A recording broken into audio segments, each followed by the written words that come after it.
Bonjour, j'espère que vous allez bien. Je suis bien content d'être ici, mais j'aimerais vous mettre en garde parce que dans les prochaines minutes, vous serez exposé au charmant accent québécois. Alors, c'est possible qu'à la fin de la présentation, vous développiez une dépendance face à l'accent québécois et que vous décidiez de venir en vacances au Québec l'été prochain. Sérieusement, je suis bien content d'être ici. Je veux remercier les organisateurs de m'avoir invité à traverser l'Atlantique pour venir vous rencontrer. Vous partagez notre expérience pour accompagner nos consommateurs dans leur quête du mieux manger. J'ai intitulé la présentation Place aux nutritionnistes dans les supermarchés. Vous allez comprendre un peu pourquoi un peu plus tard. D'entrée, je me présente, je suis nutritionniste de formation, mais j'ai aussi une maîtrise, un master en marketing et je suis chef du service nutrition-alimentation de l'une des principales enseignes de supermarchés au Québec. Alors, notre équipe, mon service de nutrition-alimentation, on est le seul distributeur alimentaire à avoir une équipe de nutritionnistes intégrée dans la structure même de l'organisation. Alors, ce ne sont pas des pigistes ou des contractuels à qui on donne des mandats, mais bien une équipe impliquée dans chacune des lignes d'affaires que vous voyez à l'écran. Alors, autant avec les stratégies marketing, les opérations, la mise à marché qui est notre centrale d'achat. Alors, un petit topo de l'agroalimentaire au Canada. On se partage, 80 des achats alimentaires se font dans les épiceries au Canada et il y a 3 grands joueurs, Loblaws, Metro et Sobeys. Sobeys qui est l'organisation pour laquelle je travaille. Sobeys Inc., c'est une filiale canadienne, une entreprise familiale au départ qui a 1800 magasins, donc un parc immobilier de 1800 magasins partout au Canada, dans les 10 provinces. On exploite nos activités avec 4 unités d'affaires, donc l'Ouest canadien, l'Ontario, le Québec et tout ce qui est province maritime. Je vais vous parler davantage du Québec. Alors, notre siège social, il est à Montréal. La caractéristique de notre réseau, c'est que nous travaillons surtout avec des marchands affiliés. Donc, on a très peu de magasins corporatifs. Notre modèle d'affaires est basé justement sur des marchands qui ont leur propre magasin, mais qu'ils exploitent sous notre enseigne IGA et IGA Extra. Notre marque privée, notre MDD, se nomme Compliment et nous la déclinons avec différents vecteurs. Donc, notre premium catégorie, c'est Sensation. Compliment Équilibre, c'est notre marque Santé. On a le Simpli Naturel, qui est plus sur la naturalité. Également le bio, le sans gluten. Alors, nos magasins portent différentes enseignes qui nous appartiennent. Nos hypermarchés sont les IGA Extra, nos supermarchés IGA. Nos bannières de proximité sont davantage dans les régions, portent le nom de Tradition Bonichois. Et nous avons des petites bannières. Je pense que vous utilisez le mot convenience pour décrire IGA Express, IGA Mini. Et nous avons une bannière de supermarché santé qui est Rachel Berry. Maintenant, quelques chiffres. Au Québec, sur 3 400 000 ménages, 70 font leurs achats alimentaires chez nous sur une période de 3 mois. Et parmi ce 70 la moitié font tous leurs achats chez nous dans l'une de nos bannières, ce qui représente le plus haut taux de loyauté, de fidélité envers une bannière au Canada, ce qui fait en sorte qu'on est numéro 1 au Québec. Je voulais vous parler un peu de la compétition. Il faut dire avant que nos consommateurs sont maintenant polymorphes, c'est-à-dire qu'ils peuvent fréquenter une bannière ou une autre selon les occasions qui se présentent. Alors, on a moins en moins de clients fidèles, mais ils sont tous en quête d'une meilleure alimentation. Alors, Metro, qui est un de nos compétiteurs, a décidé de lancer sa propre programme d'étiquetage nutritionnel simplifié. Là, vous en avez entendu parler beaucoup en France. On a suivi le débat ici avec attention. Nous, au Canada, on n'a pas ce genre de programme encore. Metro a décidé de faire son propre algorithme d'analyse et attribue un petit sourire ou un grand sourire en fonction du profil nutritionnel de ses produits. Et tous les petits symboles se font sur les étiquettes tablettes et non pas sur les produits lui-même. Loblaws ont pris le système de Hannaford aux États-Unis et ils utilisent le même algorithme qu'eux pour définir le profil nutritionnel de leurs produits.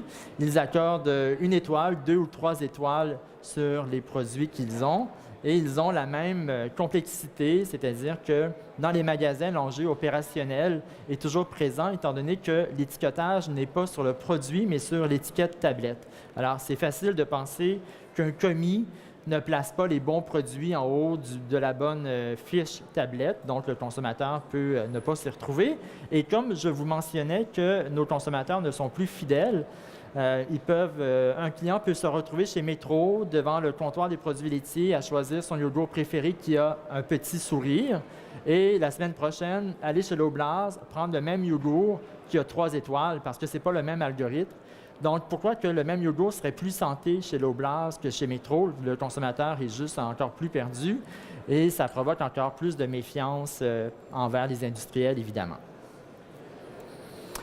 Nous, on a réussi chez Sobeys à convaincre la haute direction de ne pas s'en aller dans la création d'un autre système d'étiquetage simplifié. Et après un exercice de réflexion stratégique, on s'est donné une mission d'être, les bannières de l'enseigne Sobeys, un créateur inégalé d'expériences donnant le goût aux Québécois de mieux manger. Ça, c'est la mission qu'on s'est donnée, qui s'est déclinée en un mouvement qu'on a lancé aux Québécois en 2014, qui est le plaisir de mieux manger. Ce mouvement-là, on l'a lancé à nos clients, mais aussi à nos marchands affiliés et aux industriels avec qui on travaille parce que c'est immensément important d'avoir ces gens-là avec nous pour faire vivre ce mouvement-là. Alors, laissez-moi vous parler un peu de comment on a créé ce mouvement. Vous le savez, les consommateurs évoluent, ils s'intéressent de plus en plus à la nutrition, à la cuisine, ils recherchent des aliments frais avec le moins d'ingrédients possible dans la liste d'ingrédients. Les livres de cuisine se vendent comme des petits pains chauds. Les émissions de télé sur la cuisine, les compétitions culinaires sont extrêmement populaires au Québec et finalement, les chefs cuisiniers sont de véritables vedettes, superstars au Québec. Vous connaissez Ricardo qui est venu vous visiter il n'y a pas longtemps, mais on a d'autres chefs également. Mais à l'inverse, on a beaucoup de consommateurs qui, même s'ils s'intéressent à la cuisine, ne cuisinent pas. Donc, il y a une perte des habitudes culinaires dans la transmission de ces habitudes-là. Donc, il y a de moins en moins de gens qui savent cuisiner. Et je pense que vous avez la même réalité en France avec la caricature à l'écran, c'est-à-dire qu'il y a beaucoup de ménages qui ne savent pas quoi manger arrivé à l'heure du dîner. Nos dernières données nous donnent que 57 % des gens qui arrivent dans nos magasins à 17 heures ne savent pas quoi manger 3,2 fois par semaine. Ça représente évidemment un fort potentiel pour aller les attraper, les chercher, les inspirer, leur faire découvrir de nouvelles recettes et leur donner le plus de moyens d'outils pour cuisiner. On s'est basé également sur plusieurs documents officiels, notamment un rapport sénatorial sur l'obésité au Canada qui témoignait évidemment d'une épidémie chez les enfants, aussi des documents destinés aux industriels sur la réduction du sodium et beaucoup sur un document qui s'appelle la vision de la saine alimentation. C'est disponible sur le web. Pour nous, la vision de la saine alimentation, c'est un document qui a été une politique qui a été émise par le ministère de la Santé au Québec et qui dit que dans cette vision, il n'y a pas de bons et de mauvais aliments, que tout est une question de fréquence et de quantité. Alors évidemment, un positionnement comme ça, quand ça vient d'un ministère de la Santé, pour nous, dans un supermarché qui avons tous les aliments, c'est hyper intéressant de pouvoir l'exploiter dans la mesure où on dit qu'il n'y a pas de dichotomie entre bons et mauvais aliments. On s'est beaucoup attardé à mieux connaître nos consommateurs. C'est eux qui viennent dans nos magasins. Alors, on a fait beaucoup de groupes de discussion, de profils d'analyse sur les consommations et on est arrivé à identifier 7 segments de consommateurs avec un profil bien particulier. Par exemple, nos chasseurs d'aubaine, et là, j'ai besoin de mon petit truc. Eux, leurs achats sont réalisés en vue de réduire le coût de leur épicerie seulement. Ils ne veulent pas les boutiques spécialisées. Ils fréquentent beaucoup les escompteurs, le discount. Chose importante que j'ai oublié de vous dire, c'est qu'on n'a pas, nous, de bannière discount dans notre réseau. On est le seul au Québec à ne pas avoir ça, contrairement à Métro et à Loblaws. On a également nos patrons fourneaux. Alors ça, c'est nos gens qui valorisent moins la santé, la fraîcheur, mais sont plus enclins à acheter des mets prêts à manger puis des aliments emballés. Pour eux, visiter l'épicerie, ce n'est pas vraiment intéressant. On a également nos pressés. Ils veulent faire tous leurs achats dans la même épicerie. Ça, on aime bien ça. Une fois qu'on les a attrapés chez nous, ils sont des clients. Par contre, ils valorisent la commodité et manger très rapidement. Les cuisiniers traditionnels, ça commence à être plus intéressant pour nous. C'est un segment qui est le plus enclin à cuisiner à partir de zéro. C'est-à-dire qu'eux, le prêt-à-manger, ce n'est pas intéressant pour eux, mais ils veulent cuisiner leurs recettes pour leur famille. C'est majoritairement des femmes, une plus forte proportion de ménages à 2 personnes et des revenus plus élevés. Nos gourmets économes sont ceux qui valorisent la découverte, l'amour de la bouffe. Qui sont-ils? C'est les ménages qui sont les plus nombreux, les moins scolarisés, avec une plus faible proportion de revenus élevés. Et nos 2 meilleures catégories, en fait, pour un supermarché, c'est nos paniers santé et nos gourmets découvertes, qui, pour eux, la valeur de la santé, mais du plaisir est super important pour eux. Quand on les place dans une matrice avec un axe sur la sensibilité au prix et un axe sur la découverte, c'est facile d'identifier que nos principaux groupes intéressants se retrouvent dans les cadrans supérieurs. Donc, en essayant d'approfondir notre connaissance du consommateur, on est arrivé à définir qu'est-ce que c'était le plaisir de mieux manger pour nos clients. Et parce que le plaisir de mieux manger pour l'un n'est pas nécessairement la même chose que pour l'autre, alors on a défini ça sous 4 piliers, toujours avec la notion de plaisir, parce que santé et plaisir, on y croit fortement que ça va de pair. Le plaisir de cuisiner, on fait le pari, et plein d'études peuvent nous appuyer, que plus on cuisine, plus on peut améliorer la qualité de notre alimentation, on peut doser les aliments, les ingrédients, on peut choisir aussi des meilleurs ingrédients. Il y a aussi plein d'autres avantages de cuisiner puis de partager un repas en famille. Le plaisir de découvrir, on est avant tout une bannière de découverte. Alors, les foodies se rejoignent beaucoup dans nos magasins. Alors, c'est important de pouvoir exploiter ce pilier-là également. Le plaisir de manger sainement, on ne s'en sort pas. De manger plus de fruits et légumes, de faire attention au sel, au sucre, c'est un des piliers importants. Et c'est ce pilier-là que je vais vous parler un peu plus tard. Et le plaisir de faire des choix responsables, notamment avec des pêches certifiées, le bio rentre dans ça, le bien-être animal aussi, qui sont des valeurs de plus en plus importantes. Pour nous accompagner dans notre aventure du plaisir de mieux manger, on est allé chercher la collaboration puis l'engagement de 3 chefs cuisiniers bien connus au Québec. C'est les 3 chefs que vous voyez, Christian Bégin, Stéphano Faïta, José Di Stasio, qui ont tous leurs émissions à la télé. Ils ont décidé d'embarquer avec nous parce que pour eux, ça faisait du sens aussi de parler du plaisir de mieux manger. Depuis au moins 6-7 ans, nos publicités sont toujours faites avec des avatars, donc des personnages qu'on crée. Alors, ils ont accepté à la condition qu'on leur crée aussi des avatars, et je vais vous montrer la pub qu'on a lancée en mai 2014 pour inviter les Québécois à embarquer dans l'aventure. Espérons que ça marche.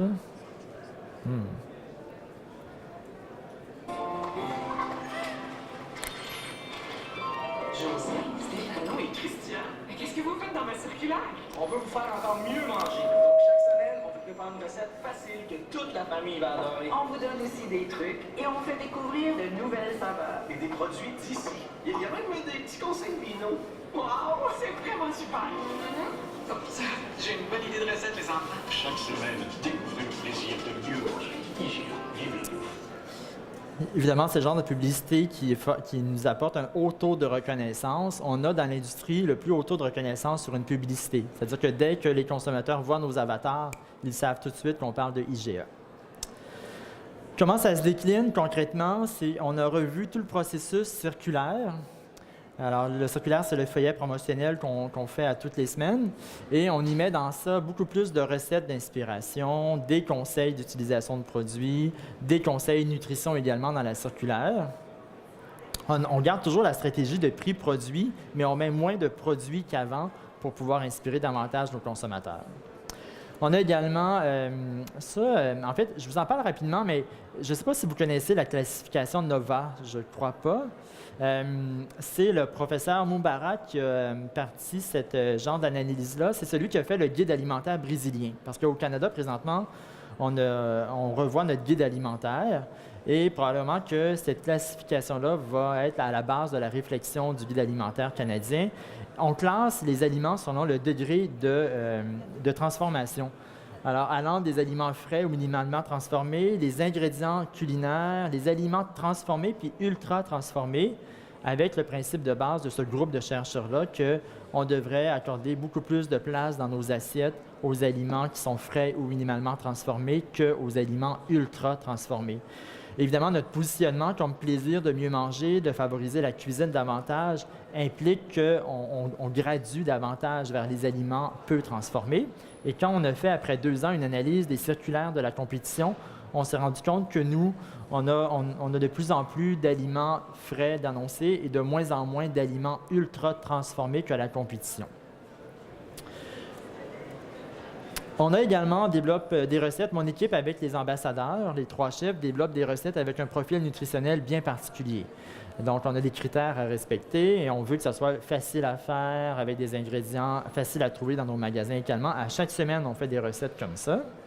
On a également des interventions multiplateformes, c'est-à-dire qu'on a un fort site Internet et on écrit des blogs à chaque semaine. On fait beaucoup d'interventions sur les médias sociaux pour attirer nos consommateurs. On est très actifs dans ce domaine-là. On a également une épicerie en ligne qui favorise le click and collect aussi. Et on a aussi fait un engagement Mélior. On a été la première bannière à faire, la première bannière de supermarché à s'engager dans Mélior. Mélior, c'est comme vos chartes d'engagement volontaire de progrès nutritionnel. Au Québec, c'est un peu le même truc. Nous, on voulait, Sobeys IGA, être la première bannière à faire une charte d'engagement. On a fait 10 engagements qu'on a respectés et on a fait beaucoup de relations publiques pour attirer la sympathie du consommateur, à savoir qu'on prenait à cœur leur santé puis qu'on prenait des actions concrètes avec nos partenaires industriels pour faire avancer les choses. Dans nos engagements, on en a pris 10. Le premier, c'est qu'on a revu toute notre formulation de pain pour respecter la norme sur le sodium que Santé Canada voulait en 2016. On a également développé des fiches d'information sur des fruits et légumes moins connus, disponibles en magasin pour aider les choix des consommateurs. Nous avons les fiches recettes, comme je vous parlais tantôt. Il y a les recettes des ambassadeurs, mais il y a aussi d'autres recettes qu'on fait à chaque semaine avec aussi des critères nutritionnels. Nous avons conçu des modules de formation sur le web, justement pour aider nos commis en magasin, nos employés de magasin qui ont 20, 22 ans, qui ne cuisinent pas, qui ne connaissent pas beaucoup les aliments, mais pour aider le consommateur qui est en situation d'achat, lorsqu'il a une question, il peut au moins avoir une réponse juste en ayant, grâce à des modules de formation que nos employés en magasin peuvent suivre sur les différents rayons du supermarché. Nous créons à chaque année un événement santé. Donc, au mois de mars, à chaque année, on fait un événement dans nos magasins. L'exemple que je vous donne, c'est 2 événements qu'on a fait sur cuisiner en famille, qui va de pair avec notre plaisir de mieux manger, pour inviter les enfants à cuisiner avec leurs parents, puis dire aux parents que c'est pas si grave si la cuisine est plutôt sale, qu'il y a plein d'avantages à avoir à cuisiner avec leurs petits. On rédige des blogs, comme je vous mentionnais, à chaque semaine pour démystifier des mythes, des croyances alimentaires, pour réagir à l'actualité également au Canada. On a développé également une stratégie qui vise à augmenter la consommation de poissons. Nos études nous montrent que les Québécois ne mangent pas énormément de poissons. Alors, quand on a analysé davantage, on s'est aperçu qu'ils avaient une réticence à manger du poisson. Ils ne savaient pas comment le préparer également. Alors, on a fait notre stratégie de poisson facile, des recettes à tous les mois de poisson avec un maximum de 7 ingrédients, un maximum de 15 minutes de préparation. Et on a vu nos ventes de poissons augmenter, évidemment, par rapport à ça. On organise des conférences dans nos magasins avec des nutritionnistes. On a développé une nouvelle gamme de produits de velouté de légumes en respectant aussi la norme de sodium. Et surtout, pour les industriels, nous avons réalisé un forum de sensibilisation. Donc, on a invité nos 400 partenaires industriels, fournisseurs, producteurs, transformateurs à un événement d'une journée où on leur a expliqué notre plaisir de mieux manger et on leur a dit ce vers quoi on voulait tendre. Et on leur a surtout dit que s'ils développaient des produits à connotation santé, avec une liste d'ingrédients épurés, de venir cogner à notre porte en premier plutôt que d'aller chez la compétition parce que ça faisait partie de notre ADN de pouvoir offrir des produits santé à nos consommateurs. Et je suis un peu chauvin, mon équipe a remporté un prix de santé publique parce qu'on considère que les supermarchés et les industriels au Québec, on a un rôle à jouer comme acteur de la santé publique. On n'est pas juste un distributeur alimentaire, mais on est aussi un joueur important pour aider les consommateurs à mieux manger. Maintenant, quelques notions de projets qu'on a développés qui sont en développement ou en test présentement. Tout d'abord, il faut dire qu'on remarque qu'il y a une crise de confiance entre les consommateurs et les industriels. Avec tous les scandales de fraude alimentaire qui se sont passés aussi au Québec, le consommateur a de moins en moins confiance quand l'industrie lui parle. Alors, nous, on a décidé que finalement, grâce à cette étude-là, on s'est rendu compte que les Québécois font confiance aux nutritionnistes dans une proportion de 68 %, plus que les médecins, et loin devant les journalistes, les chroniqueurs en alimentation et les industriels. Donc, on veut utiliser l'expertise, les connaissances et la crédibilité des nutritionnistes pour rejoindre nos consommateurs. Alors, les projets qu'on met en place en test présentement, on fait beaucoup d'activations en magasin, c'est-à-dire qu'on envoie des nutritionnistes dans les magasins pour faire des conférences sur la nutrition, des conférences santé, on fait des ateliers culinaires avec les nutritionnistes, on fait des visites guidées avec notre réseau de nutritionnistes à l'externe. J'ai une trentaine de nutritionnistes là, à l'externe pour aider le consommateur. Et on offre aussi, on a des marchands qui sont très emballés par le projet et qui offrent gratuitement le service de nutritionniste. Donc, il y a un nutritionniste avec le sarrau blanc qui se promène dans les allées de l'épicerie, qui peut aider le consommateur à choisir devant le rayon des céréales, des yaourts ou des huiles, etc. Un projet plutôt innovateur pour nous, c'est qu'on fait un test présentement depuis 9 mois. On a créé un cabinet de nutritionnistes dans un supermarché. T'sais, au Québec, on a des nutritionnistes dans les hôpitaux, évidemment, dans les cliniques médicales. On a des nutritionnistes dans les salles de sport pour donner des consultations, mais on n'en a pas encore dans les supermarchés, alors que nous, on fait le pari que c'est le meilleur endroit pour faire de l'éducation en nutrition, un supermarché, quand j'ai tous les produits que j'ai besoin pour cuisiner. Alors, on a c'est pas une vraie photo du bureau, là, ça, je vous rassure, là, mais on a créé un espace, un bureau fermé, où les nutritionnistes peuvent faire des consultations privées et après peuvent partir avec le consommateur, aller dans le supermarché, faire découvrir des produits, leur donner plus d'informations, donner des échantillons aussi de produits. Alors, on verra qu'est-ce que ça donne. Jusqu'à présent, les résultats sont très positifs. On a fait une étude avant et pendant, et la perception santé de ce magasin-là a été beaucoup plus élevée depuis la présence de la nutritionniste. Et un autre projet sur lequel je travaille personnellement, c'est qu'au Québec, mars, c'est le mois de la nutrition. Depuis 15 ans, on fait le 3e mercredi du mois de mars, c'est la journée. Donc, il y a une ligne d'information téléphonique gratuite toute la journée. Le consommateur peut téléphoner gratuitement, obtenir des conseils d'une nutritionniste. Et puis, il y a un espace à Montréal où il y a quelques nutritionnistes qui donnent des conseils aussi. Notre ambition, c'est de dire on arrête la ligne téléphonique et on va faire en sorte de mettre des nutritionnistes, 120, 125, 150 nutritionnistes dans la même journée dans nos magasins, puis d'inviter le consommateur à venir les rencontrer. On pense que ça va contribuer à améliorer la perception des consommateurs par rapport à notre bannière aussi, puis à témoigner de notre volonté de les accompagner dans leur quête, justement, du mieux manger. Est-ce que vous avez des questions? Des commentaires? Merci. Bon salon.